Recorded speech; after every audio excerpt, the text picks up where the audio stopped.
Now, a boss in the United States is under fire for laying off around 900 of his staff via a Zoom call. Vishal Garg is chief executive of the mortgage firm Better.com. He gathered the workers together for a video call and then went on to explain that their contracts were being terminated. Someone recorded the call and uploaded it to the internet. Let's take a look. We are laying off about 15% of the company. You gotta be kidding me. Efficiency and performances and productivity. All we did for the company?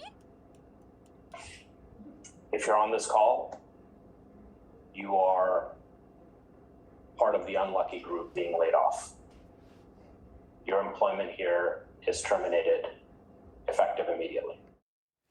You can hear the employee, can't you? He's recording that. Well, we've spoken to another one who was also on that call. She wanted to remain anonymous, so we've disguised her identity. But as you can hear, she really wasn't expecting what happened.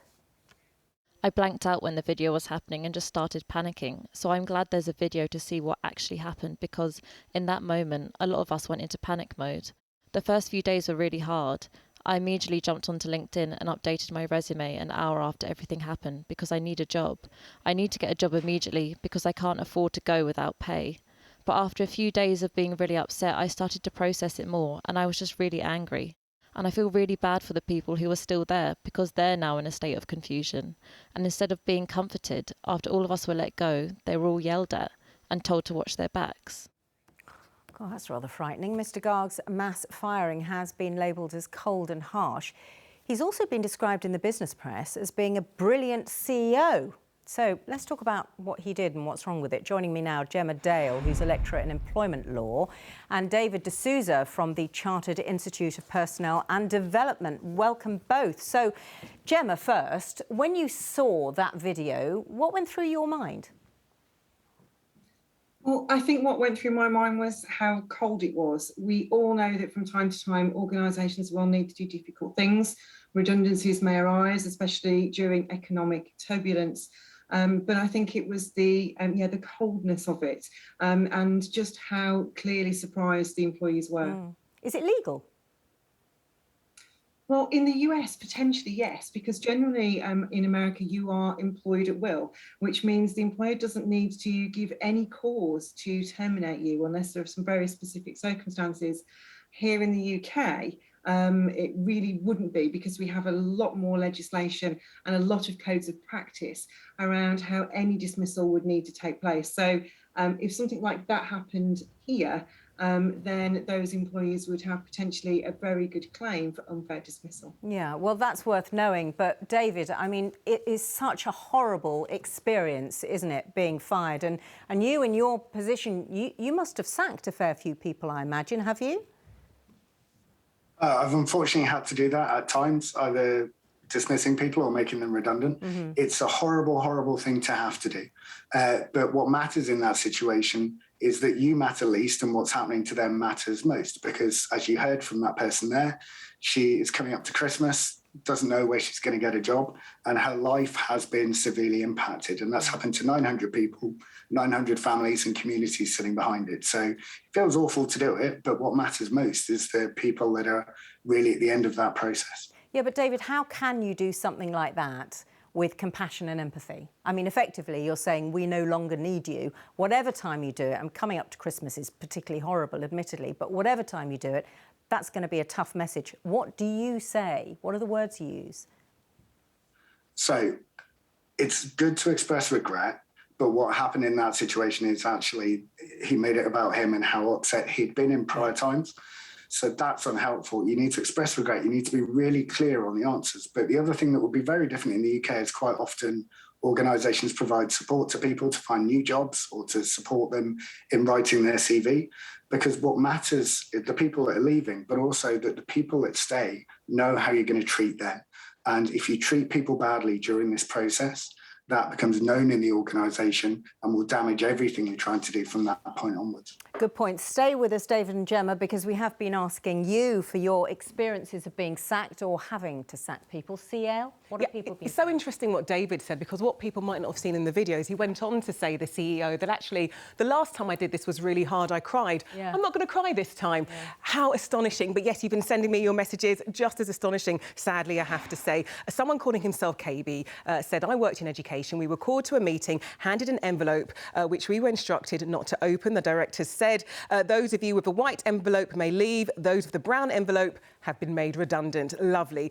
Philip on Twitter said he's heard horror stories, one where the boss came into the office and says something like, everyone whose desk is on the left has been made redundant. Then we've had David from Derry saying, oh gosh, I shouldn't laugh. I'm not laughing, David. I was fired after getting hypothermia while working for a company in Lapland.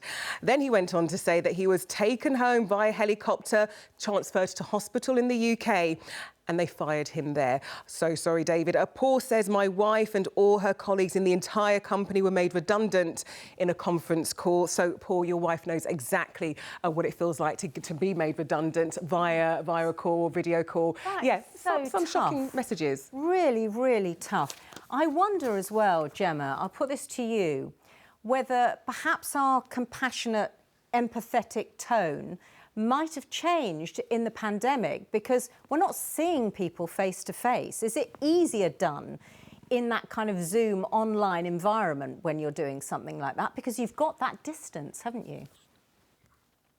I think it depends a little bit on the circumstances. There are times when something like Zoom, when you do have to talk to a lot of people at once, or maybe you have a global organisation, actually it is a sensible choice. But as David said, you would then follow that up with offers of support, more information, and helping people wherever possible to find a new role. But I think for some people, perhaps it is a little bit easier to do it at a distance, because you don't necessarily then have to deal with the emotional fallout. You can just close the call. Yeah. How do you do it at a distance, David? We heard there one of our viewers saying that they were made redundant in a conference call with other people around. I think it is, as Gemma said, it's about the follow-up. It's about the positioning of the message and the clarity of it, but it's about showing that you care as well. What you heard from all of those examples that people give is that if you do it in a cold or a callous manner and you don't care about people, it stays with them for a long time. It's hugely damaging. And that's why this is something that needs the utmost care. Yeah. Is it also about, I wonder, taking the personal, if you possibly can, out of it? So it's about the company, perhaps, and it's about profits, and about it sort of makes it less difficult, I imagine, for a boss and less difficult for an employee to hear if they know it's systemic rather than down to them. Absolutely. You need to manage both of those things. One is give a really clear business reason that someone can understand rationally, but also appreciate that they're always going to have an emotional reaction to them. Yeah. And to it, because it impacts them very deeply, both in terms of their employment and their security and their finances, but also a lot of our identity is wrapped up in work. And it's hugely important that the people working in this space, so our members of the profession, make sure that they recognise the emotional impact, so that we are taking people through a process. We're not processing people. Very good point. David and Gemma, thank you both. Actually, I've got one last message. I want to try and sneak it in. It came in during the chat. Jordan from Newcastle said he had to fire his own sister when they were working together. They are still best friends, though, he said. Thank you guys so much for all your messages.